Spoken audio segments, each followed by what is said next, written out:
جلدی پڑھیں گے ایک دفعہ ملا کر، الہا، اس کو ہا نہیں پڑھنا ہے، الہا کو، کو نہیں کرنا ہے، کو، الہا کو، جلدی پڑھنا ہے، اس کو کھینچنا ہے صرف، الہا کو، اتنا ایک، الہا کو مت، جلدی ملانا ہے، الحمزۃ الوصل اور لام جو ہے ایکسٹرا ہے ان کو نہیں پڑھیں گے، میم کو پیش کے ساتھ تا سے ملا دیں گے ایک دفعہ، پیچھے سے ملا کے پڑھیں گے، الہاکمت، تا کو جلدی سے پڑھیں گے، تا، الہاکمت، تو نہیں پڑھنا، اس کو تا ہے باریک پڑھنا ہے، پھر کاف، کاف سے اس سے پہلے، کاف سے کے بعد الف مدہ ہے، یعنی اس سے پہلے زبر ہے، اس کو الف مدہ کہتے ہیں، اور اس کو ایک الف برابر کھینچ کے پڑھیں گے، کا، پیچھے سے ملا کر پڑھیں گے، الہاکمت کا سو، اس کو سو نہیں کرنا ہے، سو، سامنے زبان دانتوں سے باہر آئے گی، اور ہونٹوں کو بالکل گول کرنا ہے،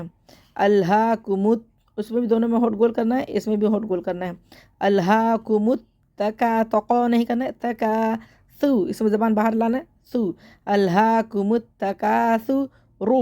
موٹا پڑھنا ہے، را کے اوپر پیش ہے کیونکہ را کو موٹا پڑھنا ہے، الہاکمت تکاثر، وقفی صورت میں کیا پڑھیں گے، وقفی صورت میں را کا پیش حذف ہو جائے گا اور یہ را ساکن ہو جائے گا،